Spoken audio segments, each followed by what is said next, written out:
Olá a todos, de novo. Estamos na quarta aula ou encontro deste mini curso que com muito prazer estou oferecendo online para pessoas que não têm acesso físico, claro, a um professor ou uma escola de Kabbalah. Como foi falado no começo, eu quero oferecer pelo menos os conceitos básicos da Kabbalah. E na terceira aula, a gente entrou no assunto dos mistérios da criação. Claro, segundo a Kabbalah. E, seguindo o método do Rabino Zaki Luria, que é chamado método luriânico, a gente encontra um assunto que realmente nos leva para dimensões metafísicas, astrais e totalmente diferentes daquela dimensão bem pragmática, dogmática que nós passamos ao longo do tempo sobre a criação. A visão bem normal ou comum é que Deus criou o mundo e a partir dali começa um processo bem, talvez, complexo, esquisito, estranho. Essa dimensão é ligada ao nosso relacionamento, principalmente com Deus, que criou esse mundo, aparentemente. E como um ser inteligente, o ser humano tem perguntas. Por que Deus criou esse mundo? Para quê? Por que Deus criou o ser humano? Paraíso? Por que Deus criou Adão e Eva no paraíso com esta intenção de deixar eles passar por um teste? Deus, que sabe tudo, ele deve ter sabido que o Adão e Eva não iam passar aquele teste. Então, por que fazer algo que, para Deus, a conclusão ou o resultado foi bem previsto? Enfim, e também hoje temos muitas, entre aspas, reclamações sobre Deus, ou perguntas, questionamentos. E realmente, desde a revelação de monoteísmo, segundo o patriarca Abraão, até nossa geração, como nós falamos, passaram já 3.800 anos. Lembrando que o monoteísmo não foi descoberto ou fundado só por Abraão. Antes de Abraão, tinha muitas pessoas que já entraram nessa dimensão de consciência de monoteísmo. Nessa aula, eu gostaria de, junto com vocês, redefinir esse conceito de monoteísmo, segundo o que foi falado na aula passada, e também como a gente vai aplicar esta, entre aspas, teoria da Kabbalah. Lembrando que nós falamos sobre o infinito, ou o sem fim, o Ein Sof em hebraico, que é uma dimensão metafísica, astral, de energia pura, inteligência energética pura. Nada de matéria, nada do físico. E naquela dimensão, o cabalista encontrou a luz infinita, que ele chama como o Criador, que criou uma coisa só. A luz infinita criou uma criatura, um recipiente ou um vaso, que a qualidade desta criatura é o desejo de receber, que é a qualidade intrínseca, faz parte da essência dessa criatura, o desejo de receber. Então, a partir dali, a gente começa a pensar sobre o poder de desejar, querer. É a base de tudo. Não necessariamente é o pensamento. Não necessariamente é a mente ou o cérebro. É a força de querer que determina tudo. Por quê? A luz, o Criador infinito, criou o desejo de receber. Por quê? A gente percebe ou vivencia a luz como um desejo infinito de compartilhar. É uma conclusão lógica, porque o recipiente, ele deseja receber tudo. Então, a luz infinita, logicamente, é a fonte de compartilhar, de querer preencher aquele desejo infinito da criatura. Por isso, a luz não é definida, porque tudo é relativo, mas a luz é vivenciada, percebida pela criatura como aquela fonte infinita de desejar, ou desejo de compartilhar. Por quê? É bem simples. Se eu tenho desejo de receber infinito e estou recebendo um preenchimento infinito, é incondicional, então deve ter, por outro lado, na minha frente, uma força infinita que quer compartilhar comigo aquele desejo do prazer infinito. Então, sim, a gente segue uma lógica, mas a gente não se prende pela lógica. A lógica é algo que vai mudando segundo a evolução, o crescimento, o amadurecimento do ser humano. Ou seja, o nível do nosso desejo de querer. Quando mais o nosso desejo vai crescendo, vai evoluindo, nossa mente, nossos pensamentos, nossa ideologia, nossa filosofia vai crescendo também. Nosso sistema escolar hoje, ela ela fica muito enfocado no crescimento mental do ser humano. E não necessariamente de saber como apoiar e acompanhar o crescimento e a evolução do querer do ser humano. Por isso, infelizmente, tem muitas pessoas com 40, 50, 60 anos que ainda não sabem o que elas querem da vida. Mas olha só, você já passou 40, 50 décadas aqui na Terra e você ainda não revelou o seu desejo verdadeiro? Sim, a gente acaba preenchendo temporariamente ou em forma muito superficial aqueles quereres, aqueles desejos superficiais, mas não o desejo da essência, ou, como a gente fala, da alma. E tem muitas pessoas que têm 40, 50 anos que ainda são com o desejo de uma criança. E a Kabbalah, ela não quer julgar ou criticar. É o que tem.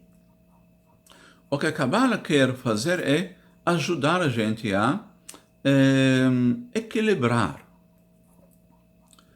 e achar o equilíbrio entre o nosso desejo físico da matéria, que são nossas necessidades físicas de sobrevivência, juntos com o desejo da alma. É bem legítimo. Para evitar crises emocionais, crises psicológicas e assim por diante. Tem aquele citado que fala: como é em cima, embaixo. Então, o mundo embaixo é o mundo físico. O mundo em cima é o mundo espiritual. E a gente quer aprender dos nossos sábios da Kabbalah os princípios, ou seja, as regras da criação, do universo, para seguirmos essas leis com consciência, conscientemente e voluntariamente. Porque a Cabala não aplica nenhuma lei com coerção. Ela não impõe nada em cima da gente. Tudo deve ser voluntariamente. Então, vamos de novo. Aquela luz infinita estava compartilhando com o recipiente prazer infinito. Mas o recipiente sentiu um pouco de inferioridade. Na verdade, não foi um pouco, foi muito. Por isso, o recipiente resolveu de sair do infinito e criar um mundo finito. Então, o mundo finito, que no começo começou com uma intenção, uma decisão, um desejo consciente e voluntário, virou para nós, claro, aos poucos, o mundo físico, o mundo da matéria, que a gente conhece ou quer conhecer. Mas para conhecermos bem a essência do mundo físico, claro, temos que mergulhar ou subir para o mundo espiritual. E aqui o que a Cabala e o cabalista quer oferecer para nós. Agora vem as pessoas que perguntam, mas será que tem uma prova? Será que tem como comprovar essa teoria, entre aspas, do cabalista? Hoje em dia, a gente dá crédito muito ao mundo da ciência. Tudo bem. Será que tem um conflito entre a Kabbalah e a ciência? Claro que não. Claro que não. Totalmente não. A ciência, ela faz pesquisa do mundo físico. Enquanto a Kabbalah, ela, como nós falamos muitas vezes, ela quer abrir para nós uma visão para o mundo paralelo, o mundo metafísico. O termo metafísico vem da ciência. O que a Kabbalah quer fazer é juntar a ciência com o ser humano. Com ciência. Vamos andar com a ciência. E assim, vamos adquirir consciência espiritual. Todos nós já ouvimos falar sobre o Big Bang, aquela teoria da ciência, claro, não é uma teoria aleatória, é uma teoria com muitos cálculos, que explica que o nosso universo, há muito, muito tempo atrás, passou uma explosão enorme. Por isso, o universo está expandindo. Aquela expansão vem de uma explosão. E aqui a Kabbalah e o cabalista fala, mas por quê? Não só como. Lembram? O porquê. Tudo bem, houve uma explosão. Mas por quê? Os cientistas falam, não, eu não sei. Por quê? Eu sei como. Quando? Por quê? Sei. E nesse ponto do porquê é onde o cabalista entra. Tudo o que acontece tem motivo, tem propósito. O mundo do caos, o mundo do por acaso, é o mundo que nossa mente, caótica, confusa, cria ou criou, quando a mente perdeu a conexão com o nosso desejo verdadeiro e divino. O mundo virou uma dimensão sem sentido. Resgatando o porquê, a causa principal, entrando na semente ou na raiz metafísica da nossa dimensão, da nossa vida, vai explicar tudo. Porque, afinal, temos que lembrar que quem decidiu, quem resolveu de fazer a contração e o Tzimtzum, fomos nós. E agora vocês podem ligar entre o Big Bang e o Tzimtzum. Então, o Rabino Isaac Luria, ele explicou para nós o porquê, a raiz, o sentido do Big Bang. Houve um Big Bang, uma explosão, uma contração metafísica que causou uma explosão física. Aquela contração metafísica a gente não enxerga pelos 5 sentidos. O que a gente enxerga é aquela explosão física. E quando a gente transcende a última barreira da inteligência humana, que é a barreira do tempo, igual como o cabalista e todos os cabalistas fizeram, entrando na dimensão atemporal, então aquela dimensão metafísica atemporal vai aparecer de forma bem lógica e até vamos conseguir enxergar o invisível. Quer dizer, o invisível vai ser visível quando entramos para dentro, E assim vamos enxergar a realidade verdadeira, que ela é atemporal, ela é eterna e também ela não muda, igual ao mundo físico, que sempre fica mudando. Não só o mundo físico muda, mas também conceitos sujeitos ou ligados ao mundo físico também mudam. A verdade de hoje, no dia seguinte já não é tão verdade. E vice-versa.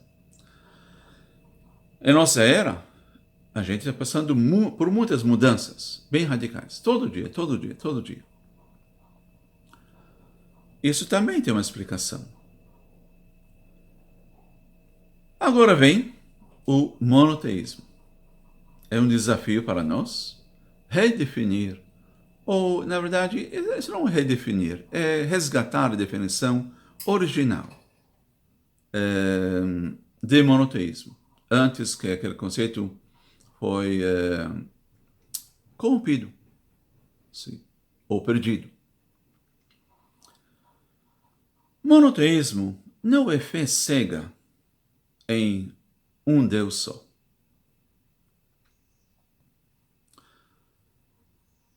A gente já tocou nesse assunto na última aula sobre os diversos nomes da divindade ou de Deus na Bíblia. Se Deus é único, por que precisa de tantos nomes? De onde vêm esses nomes?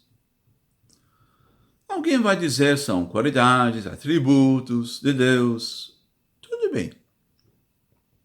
Mas o cabalista, o modo de pensar do cabalista é um pouco diferente do modo de pensar de pessoas que ainda não passaram pela vivência do reencontro com o infinito, com a luz. Sim, muitas pessoas usam o termo a luz, que é um termo bem bonito. Mas o que significa reestabelecer o contato com a luz? O cabalista, sim, ele transcendeu a barreira do tempo e ele entrou em todas as dimensões astrais até a chegada ao infinito, ao sem fim. Então, na visão da Kabbalah, isso não é uma teoria, é um fato. Mas, fato ou não, é algo muito relativo. Por quê? Vou explicar. Nós aprendemos, na última aula, quando falamos sobre o Tzimtzum, sobre duas conclusões, ou duas regras, que depois do Tzimtzum, é a criação do finito, temos que seguir essas regras. E quem não segue essas regras vai cair no mundo da confusão, do caos. Ou vou mudar esse termo regras para decisões. Então, quer dizer, uma decisão de hoje vai afetar nossa vida no dia seguinte. E não podemos acordar no dia seguinte e dizer, isso não importa. Ontem fiz uma decisão, mas hoje vou esquecer daquela decisão. Não dá. Claro que não é lógico. E a gente respeita muito a lógica, a ordem. Sim, podemos alterar uma decisão, podemos até melhorar a decisão, aperfeiçoar a decisão, mas totalmente apagar a decisão de ontem vai deixar todo mundo totalmente solto, perdido, sem sentido, sem propósito. Sem passado, não tem futuro. Ok. Então, nosso passado é atemporal, tudo bem, e o recebente resolveu de fazer uma restrição ou contração e sair do Ein Sof. Essa decisão que foi feita voluntariamente e conscientemente afeta a nossa vida. Se alguém acordar hoje e dizer, eu vou esquecer daquela decisão, eu não vou tomar, não vou respeitar aquela decisão, claro, é impossível. A pessoa só está se condenando para uma vida totalmente tumultuosa, sem nenhum sentido. Então temos que resgatar o passado, a fonte, para seguir o caminho e deixar a árvore crescer, segundo a semente. É bem simples. Se um fazendeiro ele planta uma semente de maçã, é uma decisão. Eu quero uma árvore de maçã. Ele acordar, vamos imaginar. Ele pode acordar no dia seguinte ou no ano seguinte e ver uma árvore de pera ou romã. Sim. A árvore, no meio do caminho, decidiu de se transformar ou mudar a decisão da maçã para romã. Olha só. Não, isso não acontece. A natureza, o universo segue ordem. E a gente também tem que aprender como seguir essa ordem. A decisão da semente afeta a árvore e também os frutos. Então, a primeira conclusão dessa decisão voluntária foi que tem livre-arbítrio. A Lu deixou o recipiente fazer a restrição, contração, livre-arbítrio. Alguém não respeita o livre-arbítrio? Alguém vai querer dizer, eu não quero viver num mundo onde tem livre-arbítrio? Claro que não. A gente ia voltar à escravidão. E demorou séculos. Mais do dezenas de séculos para libertar o mundo daquela mente da escravidão. E ninguém quer voltar para aquela época. Todo mundo quer democracia, liberdade e viver como seres livres, porque é a essência da decisão original. A segunda conclusão que é na verdade, decisão primária. Quem fez a contração? O recipiente. Então, fomos nós quem fez a decisão para criar um mundo finito. É uma decisão voluntária que, sim, obriga todo mundo a respeitar aquela decisão. Obriga ou, pelo menos, determina que todo mundo tem que respeitar aquela decisão. Mas uma decisão ou conclusão ou regra que podemos adicionar é o termo relatividade. No infinito, tudo é absoluto. Desculpa. A luz infinita é o Criador absoluto. O recipiente, a criatura, é a criatura absoluta. Não tem relativo. Mas depois da contração e a saída do sem-fim, o recipiente que deixou a luz para trás, sim, e entrou no mundo finito, essa contração não aconteceu uma só vez. Ela começou a acontecer de forma gradual, passo a passo, etapa por etapa.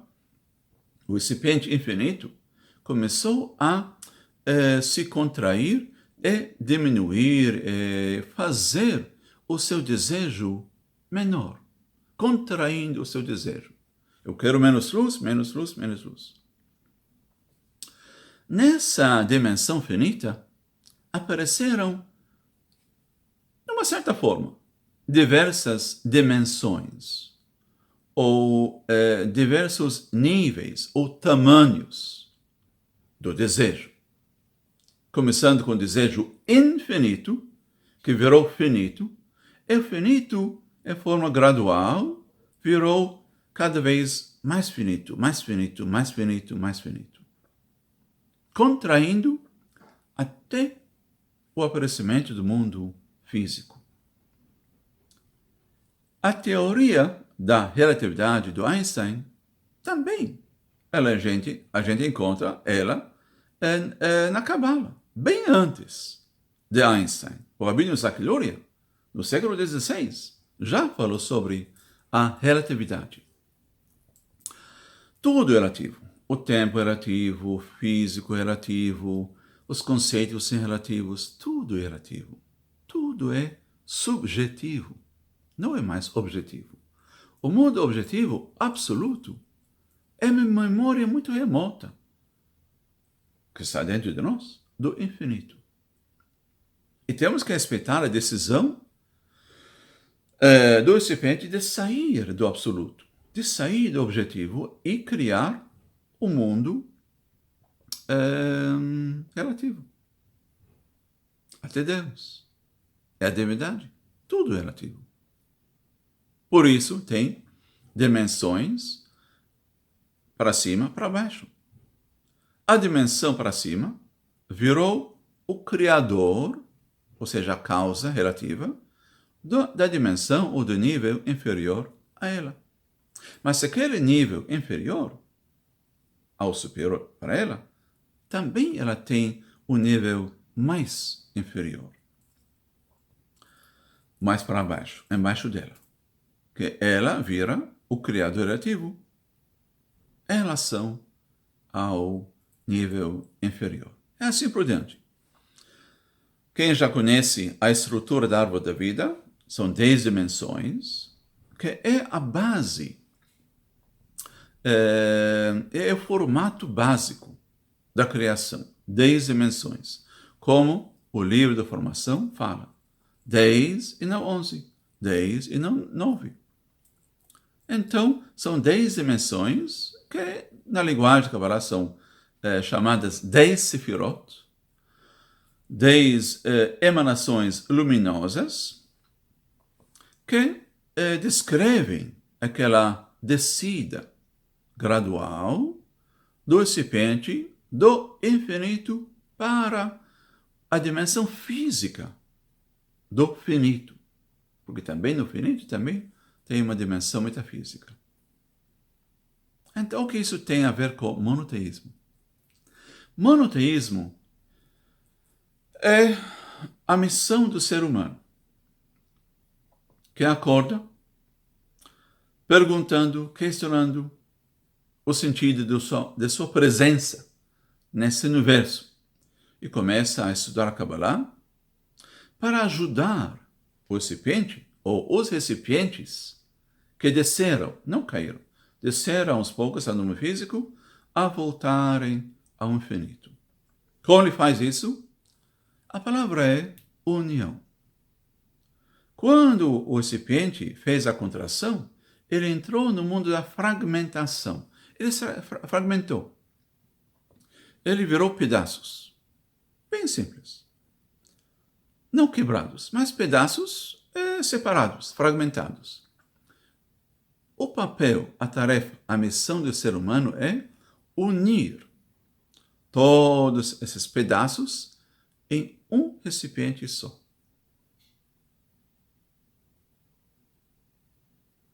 Monoteísmo. Então, em monoteísmo, segundo Kabbalah, a gente sai daquela dimensão passiva do espectador do universo que critica, que reclama e não faz nada.